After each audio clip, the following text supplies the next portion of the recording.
સીતારામ બધાયને વાગી ગયા છે 4 ઘડિયાળની અંદર અને આજે છે સોમવાર. વિડીયો મળશે તમને મંગળવારે સવારના. ઘણા દિવસ થયા લખુડો બહાર રખડે છે. લગભગ 15, 16, 17મો દિવસ છે ઘરે નથી આવ્યો એને. પાટકવું, રખડવું ને રખડવું, સમજે નહીં અને રેખડે રાખે. અને પછી ત્યાંથી કાલે મેં તો પછી વિડીયો જોયો હતો કે એને વિડીયાની અંદર હું મોકલું.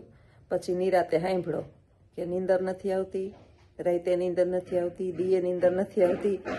સવારના 5 વાગ્યા જોઈન્ટ કરીને મૂક્યો. આજે મેં જોયો ને હમણાં ત્યારે મને ખબર પડી. વાતાવરણ બદલે, સમય બદલે, ખાવા પીવાનું બદલે, ગમે એટલું શરીરની અંદર જોર કે જનૂન હોય પણ રખડીએ એટલે તો બીમાર પડવાના જ છે. પણ આ પ્રાણીને કોણ સમજાવે કે બહુ જાજુ રખડાય નહીં. ફરે ઈ ચરે, ગુજરાતીની અંદર કહેવત છે, ફરે ઈ ચરે અને બાંધતું ભૂખે મરે. પણ પછી કહીએ બહુ રખડીએ તો પરિણામ આવું આવે.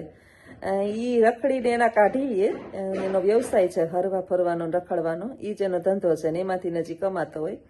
એટલે પણ અતિ સર્વત્ર વર્જયે તો વધારે માત્રામાં કંઈ પણ થઈ જાય તો માણસ જમવાનું વધારે પીરસી દે તો ઈ અઠવાડું મૂકે.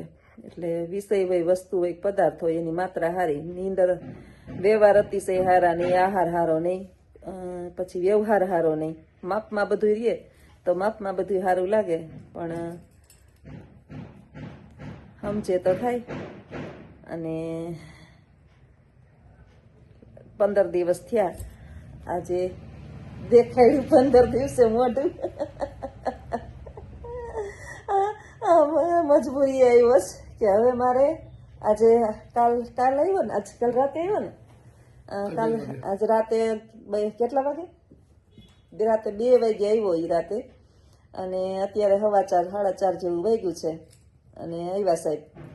આવીને સીધી કમ્પ્લેન ચાલુ કરી છે. ગળું બેસી ગયું, કાન બેરો થઈ ગયો, નીંદર આવતી નથી, તાવ રાયતા શરીરની અંદર તાવ રહે છે. તો હવે ક્યાં ડૉક્ટરને બતાવું? એટલે મેં કીધું હું થોડો ડૉક્ટર છું કે અહીંયા ધરડો એ વસ્તુ તારે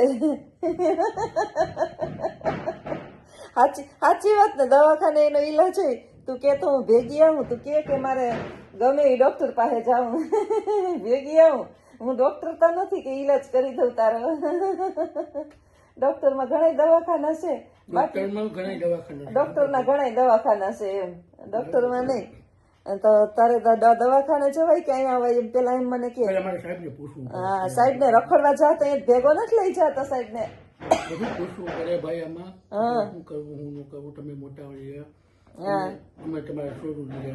ઈ અમારે સોરું છે. ઈ કસોરું થાય તો હાલે, અમે કસોરું થાય તો ન હાલે. સોરું કસોરું થાય, માવતર કસોરું ન થાય. હા, માવતર કમાવતર ન થાય. આજે જ તાર મામો છે ને રાડી નાખતો હતો. મેં કીધું પોલાને મજા નથી અને ખબખબી ઉઠ્યો ને. અમે કે રખડવા સિવાય કઈ ધંધો હોય તો કે કઈ ખાજો થાય નહીં. કે હજી તો આવ્યો તો મુંબઈથી આવ્યો તો પાછો 2 દી થયા, 3 દી થયા વયો ગયો. કે મેં કીધું ઘરે મુંબઈથી આવી અને અહીંયા રોકાણો પોરબંદરની અંદર 2 દી રોકાણો તો કેટલા દી? 2 દી રોકાણો. 2 દીમાં મને મોઢું બતાડવા ન આવ્યો. બોલો, કાયમ એમ કહું કે લખું તારી આ માંડવી રાખી છે થોડીક, એ લઈ જા. આ માંડવી રાખી એ લઈ જા. પછી અહીં મારે એક ઓલું થાય, મારે જોતી હતી એટલે મેં થોડીક ફોલ નાખીને. હવે એટલે એટલો સમય મારી પાસે ફોલવાનો હોય નહીં. જરા નવરી થાવ તો ફોલું. આવે એ બીજા, જવાબ દે એ બીજા. આજે હલવાણી ગરબે રમી, હવે સારું નથી થતું, નીંદર નથી આવતી. તો સાહેબ આવ્યા કે મામી શું કરું, નીંદર નથી આવતી. એક પૂછતા હતા તમને રાખું ભાઈ શું થાય? મને કાયમ એક મિનિટ આવે. મારો ભત્રીજો થાય, અજાણા હોય ને, અજાણા સબસ્ક્રાઈબર, ભત્રીજો થાય અને ભાણેજય થાય. હજી તો મારો અમારી બેની સરનેમ એક છે, ઓળેદરા, એટલે ભત્રીજો થાય. અને મામા ને મામા કહે એટલે મને મામી કહે, અને ફૂઈએ કહે, મન થાય મજા આવે. જ્યોત્સના મેડમે કહે, બોઝાઈ કહે, અને કંઈક બાંધે એટલે બીજા નવીન નામ ઘણાય પાડે. આ સંસારનું ચક્ર આવું છે. બહુ રખડીએ તો પરિસ્થિતિ આવી થાય અને તમે પેટ કરાવે છે. રખડવા નથી જાતો, એના કામે હોય. મુંબઈ કામે ગયો તો માણસ અજાણ્યા જાણીતાને કોઈને ન ખબર પડતી હોય ને કોઈને ક્યાંય દેશ વિદેશમાં જવું હોય તો આ એજન્ટ છે. આ એજન્ટ છે. આપણે આખા મહિના હું તોડાવું ને તઈ મારો પગાર આવે ની 5 દી લઈ આવ્યો. આખા મહિનો તોડાવ તો એ પગાર આવે ની 5-6 દીમાં એનું કામ કરી આવે. વિદેશ મોકલે છે આ છોકરો. એટલે કોઈને જવું હોય તો લખુ સાહેબને મળજો. છોકરાને વિદેશ મોકલવા હોય ક્યાંય ગમે એ દેશની અંદર, ભારતની અંદર નહીં, ભારતમાં તો આપણા છોકરા છે. એક પછી મને એક બીજું યાદ આવ્યું કે એક બેન કહેતા હતા કે આપણા છોકરાઓને વિદેશ મોકલીએ ને એ ગુલામી જ કહેવાય. અહીંયા કઈ વ્યવસાય ધંધો ન હોય, અહીંયા કઈ વ્યવસાય ધંધો ન હોય.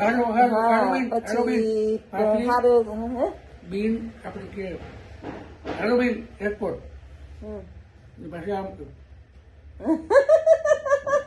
આપણે કે કઈ ઉપાડે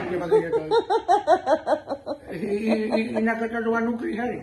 મારો છોકરો છે વિદેશ છે એટલે ઈ મને એમ કેતો મમ્મી તું આખા હું 1-2 દી કમાઈ લઉં ને એટલું તારા આખા મહિનાનું કે કમાઈ લઉં. વિદેશમાં છે ને ગુલામી ઠીક છે કે જે હોય પણ અહીંયા સેલેરી સારી આપે. ગુલામી તો અત્યારે હું નોકરી કરું છું ને મારે પ્રાઇવેટ જ. હા ઈ પૂછતા હતા બેન તમારે સરકારી નોકરી છે પ્રાઇવેટ છે? પ્રાઇવેટ છે પણ ઘણા વર્ષ ત્યાં નોકરી કરું છું એટલે મુક્તિ નથી. નોકરીમાં કઈ બહુ એટલું બધું ઓલું છે નહીં, સારી છે એટલે કઈ નિરાશ છે. સરકારી નોકરી નથી બેન. સરકારી નોકરી ભાગમાં હતી તે દી ગઈ નહીં. છોકરા નાના હતાથી કચ્છમાં મળી હતી, પછી છોટા ઉદેપુર મળી હતી. તો છોકરા 18 વર્ષના તો મેં મારા પગમાં કુબાડા માર્યા હું ન ગઈ.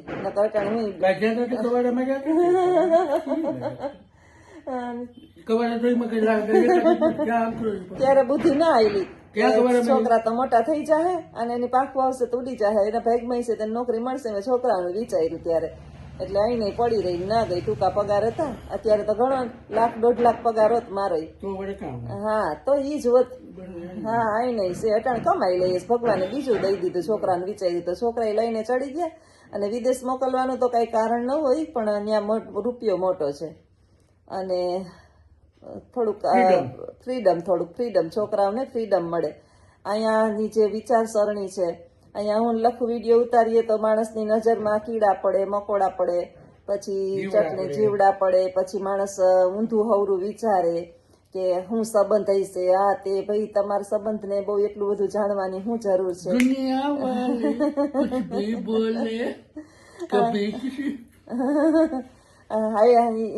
આ વાતું કરે ને ઓલું વાતું કરે ને વિડીયો બનાવીએ તો કઈ અમે સારો જ વિડીયો બનાવીએ છીએ. વિડીયો એમ કઈ ઓલું નથી.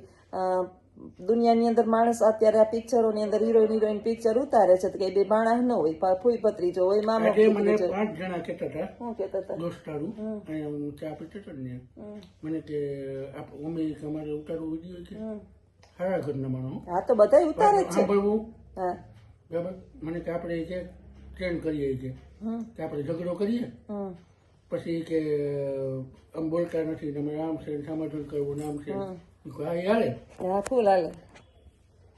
જોઈએ એકલા માણસ ઘણા ને બનાવવા બિચારાઓને પણ ચેનલ હાલવી તો જોઈએ. ચેનલ હાલવી જોઈએ પછી ખબર પડવી જોઈએ બરાબર. બાકી અત્યારે ઘણા વિડીયા બનાવવા મને કોઈ કીધું કે વિડીયા ઘણા બનાવે છતાંય નહીં ચાલતા. બહુ મહેનત કરે, એટલી મહેનત કરે કે એડિટિંગ કરે ને આ કરે ને ફલાણું કરે દીકરું કરે તોય વિડીયા નથી હાલતા. આ તો અમારા નસીબ હારા છે. જોશના મેડમના પગના જઈને આ બધું સારું છે કે બધું હાર્યું જાય રગડ તગડ. બાકી તો આમાં પાર્ટી ફેલ થઈ જાય. વિડીયો બનાવો કે કઈ જાહેરમાં જે માણસ સોશિયલ મીડિયામાં જાહેરમાં આવતા હોય ને એના પેટમાં કઈ ન હોય. આ બધું તો છાનું છૂપું ઘણે ખૂણે ખાચરે થાય એટલે તમે કઈ ના એની વાત ઓલ મારે દેવાની જરૂર નથી. તો એ વાત જ નહીં કરો. કહાની ખતમ કરો. પણ એવી પંચાયત કરવાની જરૂર હોય ફલાણું ટીમકું પૂછડું. હા એ તો મેં સાંભળ્યું કે તમે તમારી પ્રગતિનો પંથ હોય ને એટલે હાથી આપણે તો મેં તો ઈ જ નક્કી કર્યું મારી લાઈફમાં. તો હું ખાલી એક્ઝામ્પલ આપું કે હાથી લેવો ને. હા હાથીને અંબાણી ઉપર બેહવું. હાથી આવેલો જતો હોય તો કૂતરા પાછળ ભસે રાખે તો હાથી કઈ પાછો ન વળે. હાથીને નડે નહીં કઈ. ખાવડ નીકળે ને એવું હોય. ઠીક તો વાંધો ને હાલો હિયાર હાવત નીકળો. જેસી જીસકી સોચ. અમારો વિડીયો ચાલુ જ રહે, આમ જ રહે. જેને આનંદ આવે જ છે, એ જોવાનો હજારો માણસોને આનંદ આવે છે અને એના માટે થઈને જ અમે વિડીયો જેને આનંદ આવે છે ને ઘણા જેને એમાં જોવો હોય એ જોવાનો, ન જોવો હોય એ કઈ નહીં, બરાબર. ખોટું ચીક ચીક નહીં કરને કા, બરાબર. ખોટું લાગ્યું હોય તો માફ કરજો. પણ વિડીયો સારી કોમેન્ટ ઘણે ઘણે એક બેન છે આપણે દીકરો દીકરો મને કરતી હોય, ઈ છે ને એની આઈડી તો ભૂપત ખૂટી એવી આઈડી આવે છે, ખૂટીના બેન છે ને બહુ જ તમે બહુ સારી કોમેન્ટ મારો એમ થાય કે મારી બાજુમાં નથી કે તમને હું ચા પીવડાવી જા, ઘરમાં ગરમ ચા પીવડાવી. લખુ દીકરો તો બહુ ફરી કે પછી એક બેન બીજા હતા મુંબઈના, એને બોરીવલીનું કીધું હતું, તમારો બેન તમારો ખૂબ ખૂબ આભાર કે તમે એટલા અમને ચાહો, એટલું માર્ગદર્શન આપો, એ બદલ ખૂબ ખૂબ આભાર. એવું નથી, માણસને ગમે જ છે. એક માણસ કોઈ વિડીયો જોઈએ, હું એકલી બોલે રાખું, ખજૂરાનો એક પગ ભંગાઈ પડે ને તો કઈ ફેર પડે નહીં, હા અને વિડીયો બંધ થઈ જાય તો અમને કઈ ફેર પડીએ નહીં. હા બંધ આના ન ઉપર કઈ અમારો રોટલો છે નહીં. આ તો અમારો ફરવાના થાય ને મોજ શોખ કરવા થાય ને એટલે વિડીયો ઉતારીએ છીએ. હા બાકી કઈ અમારે કોઈ પડી નથી. દોસ્તના મેડમની નોકરી છે, મારે રિક્ષાયું છે, અને બાકી ગમે ને તો અમે કરી લઈએ. દેવાવાળો થોડો દુબળો હોય ને ભગવાન થોડો ભિખારી. હાલો તો આવા નવા વિડીયો જોતા રહેજો. આજે ઓડી જ્યોત્સનાબેન એજ્યુકેશનમાં લાઈક કરો, શેર કરો, સબસ્ક્રાઇબ કરો. જય માતાજી. જ્યોત્સનાબેન ના રાજમાં આવેલી હવેલી લાલે છે, જ્યોત્સનાબેન ના રાજમાં હવેલી લાલે. હા તો આવજો બધા. અને આને કઈક કમેન્ટ કરજો કે ખોટો રખડવા ન જાય, શરીર પેલા હાચવે. હવે 2 મહિના સુધી ક્યાંય હજી 2 જ મહિના બોલો, 2 મહિનાની વેલિડિટી 2 મહિનાની વેલિડિટી આપે છે હવે. 2 મહિના સુધી ક્યાંય નહીં જાઉં. હા તો આવજો બધા, કહી દે આવજો. આવજો, bye bye, C you, Tata, nice to miss you.